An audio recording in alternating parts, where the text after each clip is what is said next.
affordable stay sa Boracay? Pangatlong Boracay trip na namin to.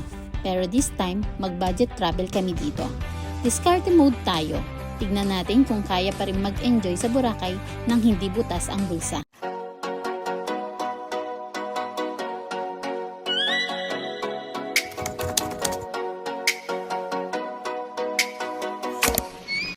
Pero bago ka mag-book ng hotel, ito ang dapat mong malaman.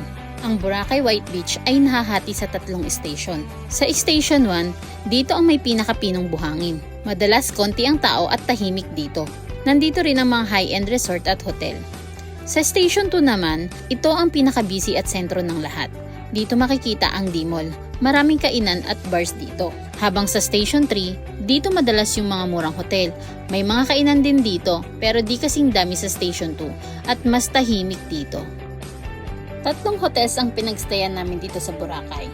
On our first day, dito kami sa Boracay Peninsula nagstay. Beachfront hotel siya dito sa may Station 2. Maaga kaming dumating ng Boracay at ang check-in time pa namin is 2 PM. Pero no worries, kasi pwede nyo naman iwan muna ang gamit nyo sa front desk at mamasyal habang naghihintay ng check-in time. Nabook pala namin ito sa may AirAsia Move app for only 2,672 pesos and 38 centavos per night. Ang spacious ng room, malinis at mabango. Pagpasok mo, nasa gawing kanan ang CR. May complimentary toiletries na siya.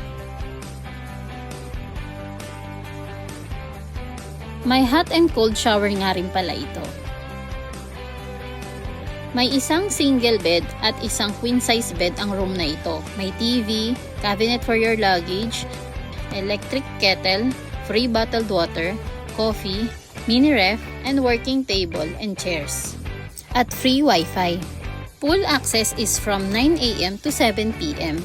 The next day, lumipat naman kami ng another budget-friendly hotel dito sa Station 2, sa Boracay Travel Lodge Beach Resort, 1 to 2 minutes walk from the beach. Nabook naman namin ito sa may Agoda for only 1,254 pesos and 43 centavos for one night. Nag-additional lang ako dito ng 600 pesos for extra packs and may security deposit para sila na 1,000 pesos. And here is the quick room tour. So pagpasok mo, nandyan agad ang isang double size bed at isang double deck na bed. Then CR. Wala rin palang wifi dito. This is a decent place to stay here in Boracay. Lalo na kung most of the time nasa labas at beach kayo, like us. Literal na tulugan lang siya. But if you are na medyo maselan sa accommodation, this is not for you. May pool access pala ito sa may La Carmela de Boracay. On our third day, lumipat naman kami sa Boracay Isle Hotel sa may Station 3 along Main Road siya. Nakuha namin ito sa Agoda for only 1,375 pesos and 13 centavos for one night. This is a twin bedroom. May cabinet, TV, mini ref, CR on the left with hot and cold shower. And the best part is the balcony. Look at the view.